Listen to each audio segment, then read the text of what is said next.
I'll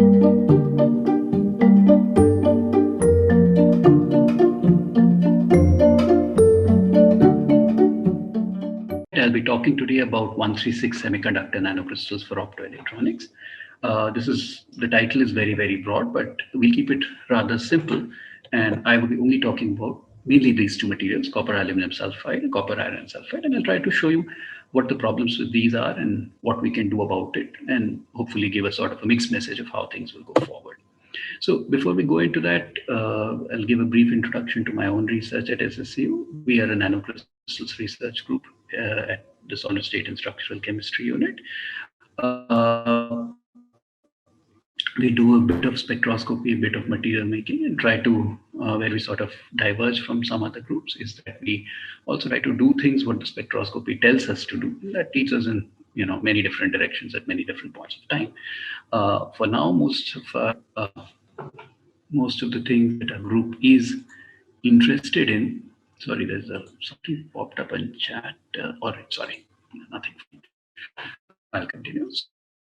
Now, our group is mainly divided in three separate directions. We have a lot of interest these days in terms of large-scale carbon dioxide harvesting and develop technologies for converting carbon dioxide to solar fuel. We've had a lot of progress in this regard in terms of the science, because we were able to develop copper aluminum sulfide zinc salt catalyst. What we are doing now is really taking the science and converting it into more of a technology so that we can actually do it on scale, and we remain hopeful that maybe in a few years' time, the fuel which you'll buy will have a considerable blend of solar fuel using our methods.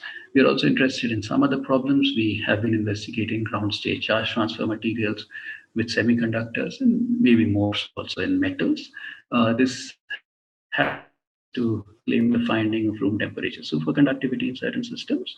But what I'll talk to you about chiefly today is our work on semiconductor nanocrystal devices. Before I go into the proper contents of the talk, I was requested by Dr. Jha to give a brief connection between JPC and our group.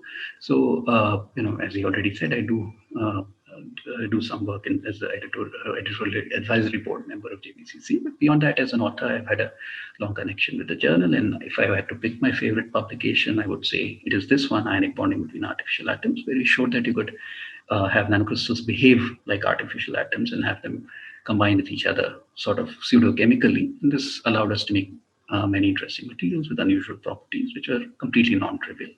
And this has guided a lot of our thinking, and we are thankful for JPC for giving us all the help which allowed this work to emerge.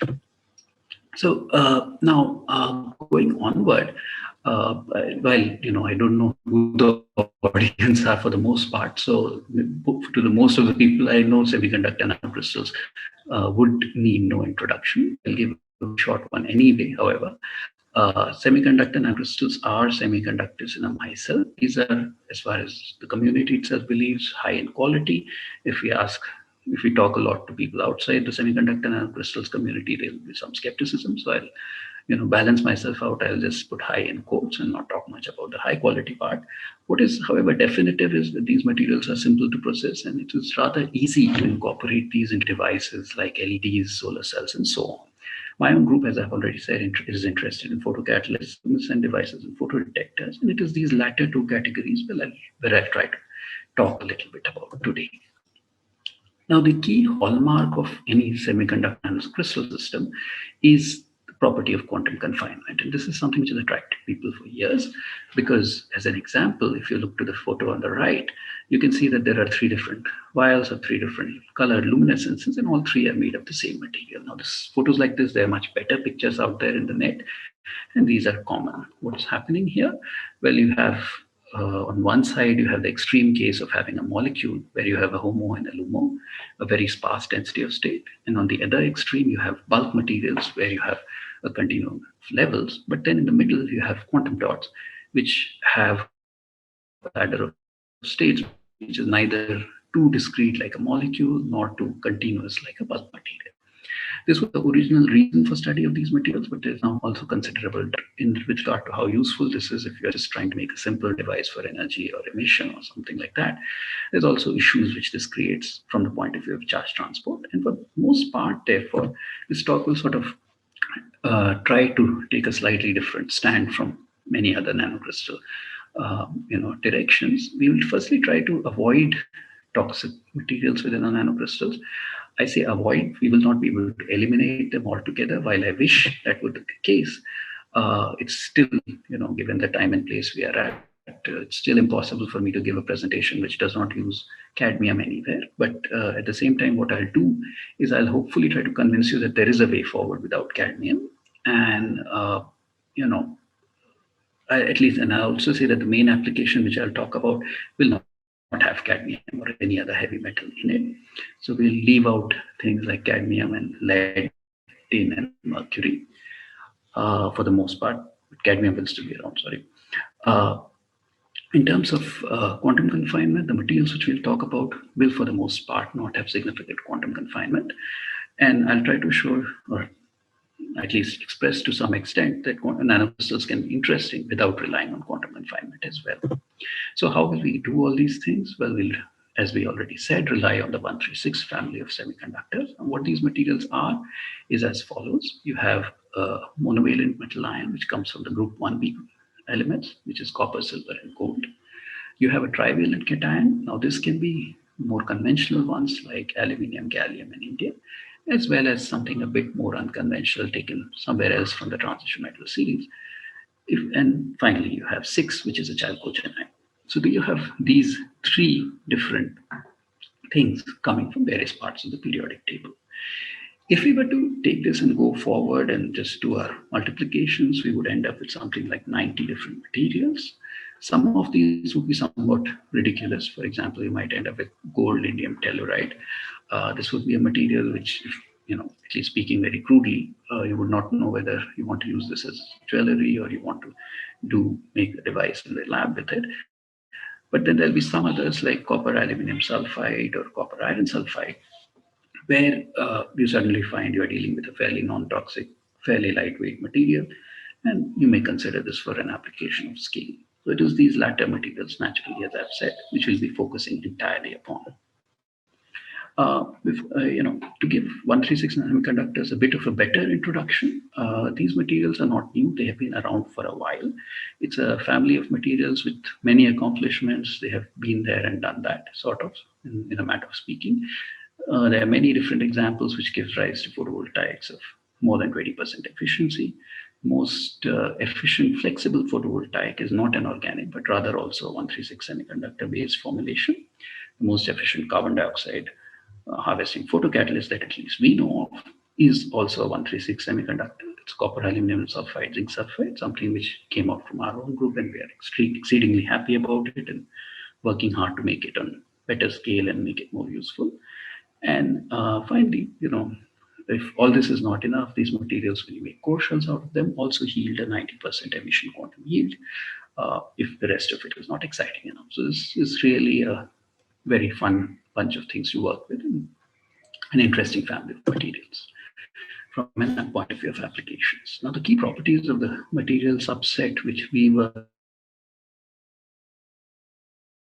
on are these, and these have a very widely varying bunch of band gaps. So if we look at copper aluminum sulfide, we are dealing with a band gap as high as 3.5 eV or thereabouts, and if we go to copper iron sulfide, we have a band gap around half an electron volt.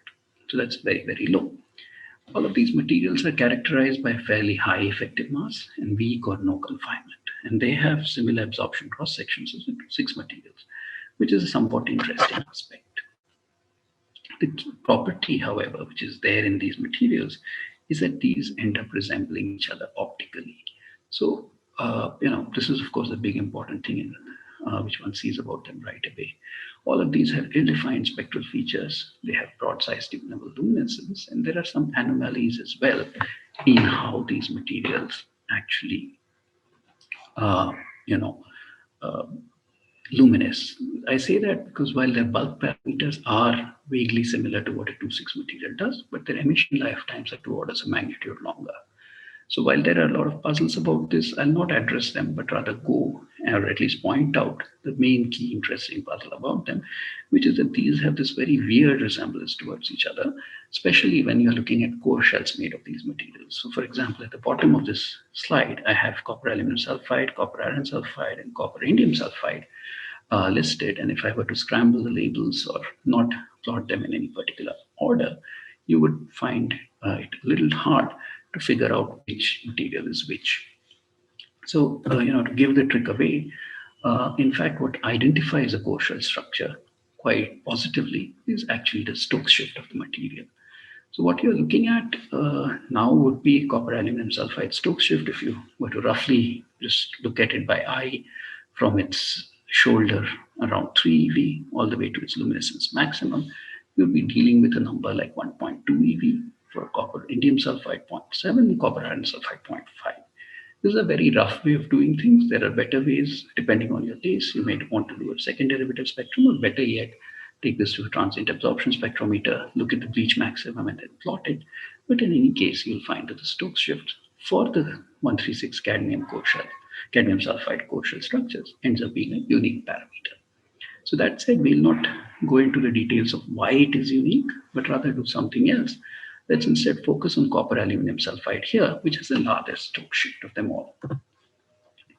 Now, copper aluminum sulfide, Cad sulfide can actually have a Stokes shift which is potentially as large as even 1.5 eV. It's somewhat tunable with the size of the cadmium sulfide shell you grow and the ultimate composition which the material attains. And just to understand how broad 1.5 eV is, that is roughly very approximately the width of the entire human sense of color perception. So what that means is that copper aluminum sulfide is a material which can absorb at the very blue edge of what our eye can see, close to around 3 eV, and it can still manage in emitting at the very red edge of what we see, basically red. Now, while there may be some criticism that I have intentionally made these spectra on a lower, reduce their amplitude relative to the luminescence bands over here, but actually that's not really the case. As a matter of fact, if we plot these on a logarithmic scale and try to examine what the cross sections are, we actually find that this material indeed has a very, very low cross section under the luminescence band, approaching what the cross section of a single atom might be. The Stokes shift is for real. It's not a trick of plotting or anything. It's actually really not absorbing under the band. So what can we do with this? Well, we could imagine making a film, as I have done here, of this material on a substrate. And what we do after that is, simply look at what the substrate transmittance was and the film transmittance was. We find that mostly in the visible spectrum, there is very, very little which happens as a matter of transmittance of the substrate. But at the same time, this film is quite emissive. You don't have to really worry about this feature over here. This is coming courtesy of the excitation source that we have employed, and why we have done that will be apparent in just a moment. This material further shows a luminescence which is, extremely stable. It scales cleanly with power. So those are the positives. The question, of course, becomes, this is nice, but how does it really look in practice? Well, this is roughly how it would look in practice. This is the same device for which I've shown you parameters earlier. So you can see that this is a wide area clear aperture. This is around 1.5 inch and 1 inch. This is the substrate which we got. So we made a film on that, and it's quite clear. This is transparent. You can read right through it. And it's not much of a difference whether you read through the film versus you don't read through the film at all. So it's really, really clear and transparent. If you flip a switch and turn things on, you suddenly find that this starts to luminesce and becomes a source of light. Now, of course, there are a few tricks and a few problems with this.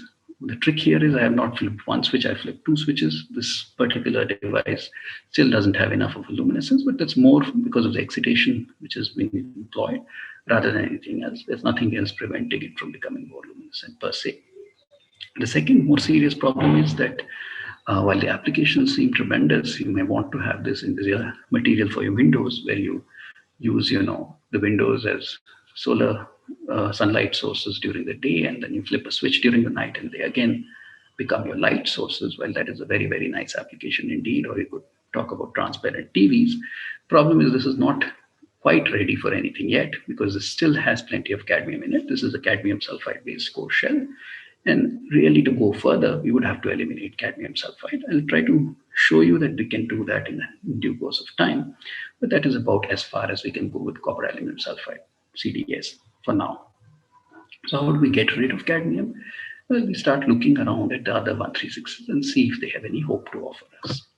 So for that, let's go no further than copper iron sulfide. Now, this is an interesting material in its own right. This is a mineral. This is by far the most stable ore for iron and copper, and as a semiconductor has a band gap of 0.5 eV. Then coming to its earth abundance, it's actually the 63% of the availability of metallic copper largely comes from this source, and it is quite non-toxic. Interestingly, when you take it to nanocrystal form, it's the only tunable infrared chromophore composed entirely of elements with atomic numbers less than 30. This material also exhibits a reduced effective mass of around 0.35, which is larger than most 2,6s as well as other materials in the NIR like lead selenide, lead sulfide. So it's considerably less quantum confinement. Hence my statement that we wouldn't be using quantum confinement a whole lot in this presentation. But nonetheless, it's possible in very small nanocrystals to show that the band gap indeed reduces considerably. The absorption cross sections of the material are similar to what you might expect from a 2,6. Again, so not too far off either way. So all in all, so it seems like a very benign, very friendly, non-toxic kind of a material. If we immediately go ahead and try to make things slightly worse, we would make again a cadmium sulfide core shell out of it. So, which is done right here. So you make copper sulfide, cadmium sulfide, that you can get emission tunability from say 750 to 1100 nanometers in this case was the range we were able to explore, and this gives us emission quantum yields as high as 90%, which is quite fascinating. But again, to any critic, I'm repeatedly saying I'll avoid cadmium and so on, but I end up continuously introducing cadmium back into the mix. So, sorry, don't close this chat dialogue. Yeah, sorry. So, the good thing, at least about this direction, or is there no way around cadmium? The answer is we sort of have made some progress in that direction. We do have materials now which do not have any cadmium dependence at all. They are completely made of lighter elements, atomic numbers less than 30 only, and quantum yields which are routinely in excess of 20%. So, 20% is not 90% and not in any way approaching 100%. So I say that there's some work still to be done. But at the same time, this represents a significant step forward, and we remain hopeful that we would be able to succeed without cadmium as well. And that would be the ultimate goal of this. So we are moving forward, but we are not there yet. And, if I were to give the same presentation in 2 years' time, perhaps I'll be able to do it without mentioning cadmium at all. But that said, let's come back to copper iron sulfide proper. Its most striking property, if I may want to say it that way, is that it resembles gold. If over here I have some pictures of gold and copper iron sulfide, and it's hard, any given here, to tell which is copper iron sulfide and which is gold. Just to clear up the matter, the upper pictures are all copper iron sulfide, the lower ones are all gold. But that is not to say there is no striking resemblance. If you're looking at nanocrystals, copper and sulfide and gold are similar. If you look at this is not a film of gold. This is actually a film of copper iron sulfide nanocrystals. And I admit that if I saw it in the lab, I would probably consider a gold mirror just lying around. This is, of course, a gold mirror taken off that page. This courtesy Google Images. And again, if you look at natural copper iron sulfide versus natural gold, again courtesy of Google, we find that there is a striking resemblance. Just to set one thing apart, to any, when we talk of this term fool's gold is not actually copper iron sulfide, it's actually iron pyrite. So that is supposed to be so gold-like that, even a fool would think it is gold or something of that, right? But for someone who's even worse than a fool such as myself, it is enough to confuse someone like me that this is actually golden, even though I see it all the time in my desk. So why does gold look golden? Why does copper iron sulfide look golden? Well, the answer is, in the case of gold, there is a feature located around 2.3 eV, which is the plasmon resonance of gold. The localized surface plasmon resonance comes at around 2.3 eV. This corresponds to the existence of also loss band within gold, and this gives rise to the color of gold nanoparticles and leads to gold being golden. If you look at copper iron sulfide, this has also got a feature right around 500 nanometers or 2.5 eV in this case. And this is undoubtedly the reason behind this peculiar color. Now, within literature, there is a large amount of consideration whether we are dealing with a localized surface plasmon resonance in the case of copper iron sulfide, or whether we are dealing with an intermediate band. And we have done a lot of work in this regard, and our conclusion is, and we have worked with Professor D.D. Sharma as well, actively collaborating with him in this regard, and our conclusion mutually was that we are looking at an, localized surface plasmon resonance, and there appears no convincing evidence that we have an intermediate band at all in this system. So moving onward, what are the sort of experimental details which we could give away, which suggest localized surface plasmon resonance? Well, the first and foremost thing is if we look at the effects of refractive index on the system, we find that, if you take sparse films of copper iron sulfide nanocrystals and dip them into various refractive index media, you immediately find that there is a strong shift in the refractive index. This shift corresponds to around minus 0.14 electron volts per refractive index unit. And while this number doesn't mean much, it is consistent broadly with the plasmon resonance. I'll again be very careful here. This is not a done and dusted deal. This sensitivity which it has for refractive indices is roughly similar to what gold also shows, gold nanoparticles also show.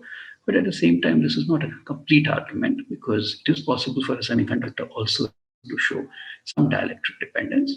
But broadly speaking, this magnitude is fairly large, and therefore there's an indication that there may be a plasmon at play.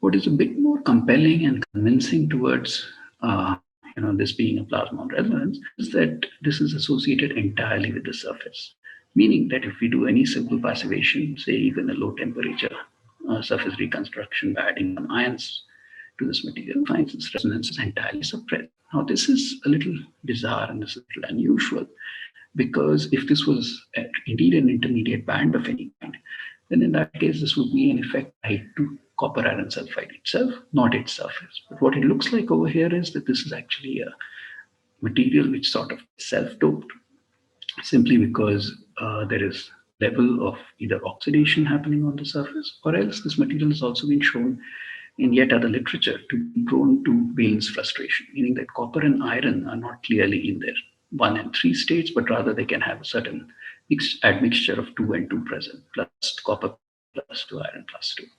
And it is this sort of valence frustration ultimately gives rise to these potential phenomena. So ultimately our conclusion is this material is quite a bit self-doped. And in this regard, still more convincing thing is that these materials do give very large dark currents when you cast films out of them, sort of indicating again that there are quite a few free carriers present. Apart from their behavior in the dark, what is also interesting is that these have a strong photoresponse. So the photoresponse is present even in bare copper iron sulfide, but at the same time, if you do surface treatments, you can enhance it greatly. And again, it reduces as well with subsequent surface treatments. Quite obviously, what's happening is we are getting to an optimal value of mobility for the carriers, and then it sort of decreases thereafter. But the point is very clear.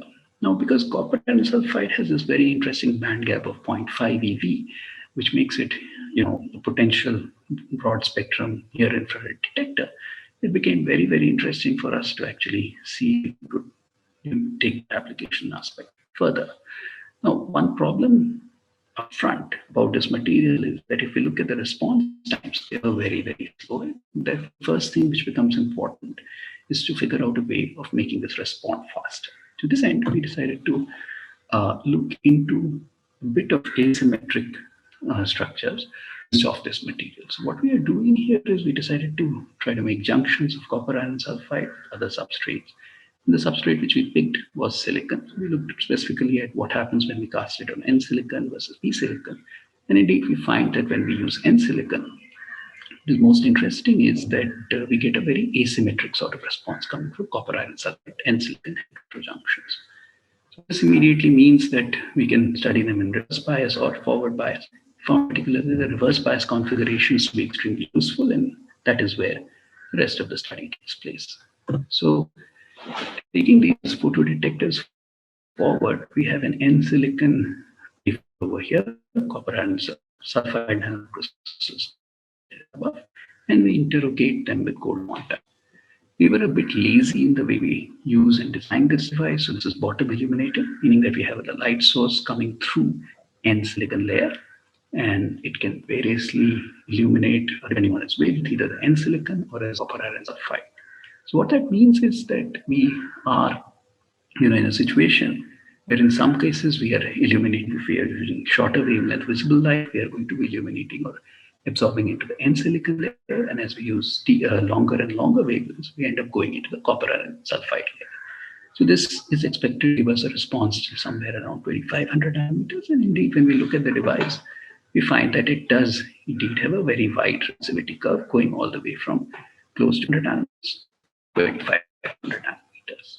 Now, what is interesting is, however, this is not the full range of its operation. It seems that even below the band gap of copper iron sulfide, there's a small response which it does, which makes it more interesting because it seems that it's a very broadband photodetector indeed.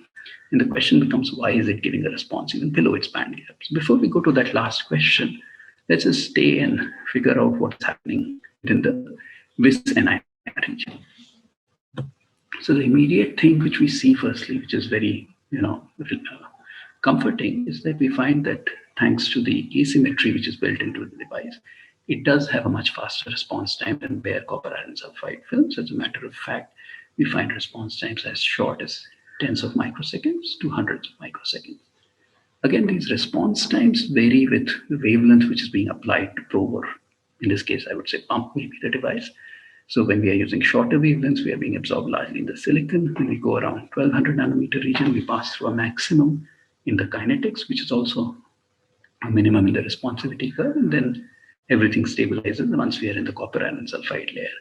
And there we are having a response still around 2200 nanometers with an average response time sitting around tens of microseconds. So it's very clear that there are many mechanisms at play. And these were explored in a bit more detail, more than what I'll be talking about today. But I'll move on to the other aspect, which is, why does this device respond even below the band gap? Well, just to show you what I mean, if you have a hot object and this passes in front of the the device's plane of view, it actually generates a considerable response. Response time is very characteristic. It's much slower. Takes place over tens of seconds. And as I'll show in a moment, we propose it to be bolometric in nature. Now, naturally, this sort of a thing happening is interesting, particularly in the context in which we are today, because first thing which comes to mind is, well, can we use it as a thermometer? And indeed, it is something which also caught our attention right away. But naturally, this work was done a little bit before the pandemic hit, and this is not what we were hoping to do, but maybe an application to examine further. Before we go there, what really is this response and what is it like? Well, this response which we get is primarily for bolometric sort of a nature. We say because we don't have much of, we don't have a zero bias current as such. This appears to be rather a change in resistance of the material as a function of temperature. The unfortunate thing, however, if we look at the bolometric response in a bit more detail, is that this is around 2 orders of magnitude worse than, say, the state of the material today, which would be vanadium oxides. So it is not, something which directly goes ahead and competes with vanadium oxide, but rather it's quite a bit worse. Now that sounds a bit depressing, but at the same time, let me state that it is not at the outset too depressing. The reason is because what this material is good for is actually a very wide spectral region photodetector. It is admittedly worse than all other photodetectors which work in isolated windows. It is not competitive with them directly, but rather this is a material which, in principle, if you're not sure what wavelength you'll be looking at, this would be a good detector to go on with. But again, if you have a specific bandwidth in mind, there would always probably be a better photodetector than copper iron sulfide. So again, a lot of work left to do with this material, but it still takes us somewhere. So this will take me to my conclusion section at this point. What I've tried to convey to you is 136 materials and what they generally are. I've tried to show it to you that these are generally defective materials. They have sort of a strange self-similarity. If you see 136 absorption spectrum, you've seen almost all of them. They look very, very similar to each other. And the nice thing about this family is they can be earth abundant and not toxic. This is, of course, making them very suited for applications of scale. Things like photocatalysis are open, and this is something which I didn't talk about in this presentation, but briefly alluded to. And ultimately, I showed you two examples of devices. One this Lumicent device, but more interesting, a photodetector type device made out of copper iron sulfide, which perhaps could be expanded further for room temperature hyperspectral sensing. But as of now, there's a lot of work still to be done. That's what's exciting. So at this point, I'll conclude. I'll thank this photodetector work entirely thanks to Anmol and Dr. Nahid Saigal in my group. I'll thank Vishwajit Bhattacharya, who's really, developed and worked hard to make our interest in 3.6's fructify, and I'll thank Guru Pradeep Rajshekar, who's been helpful to us in general. Towards funding, I'll thank DST-ACRB, IRFA, through multiple IRFA projects, DST-ACRB for, again, EMR grants, ISRO ISC-SDC, and ISRO ISC-IRE for their support. And I'll thank the organizers for the meeting, and thank you.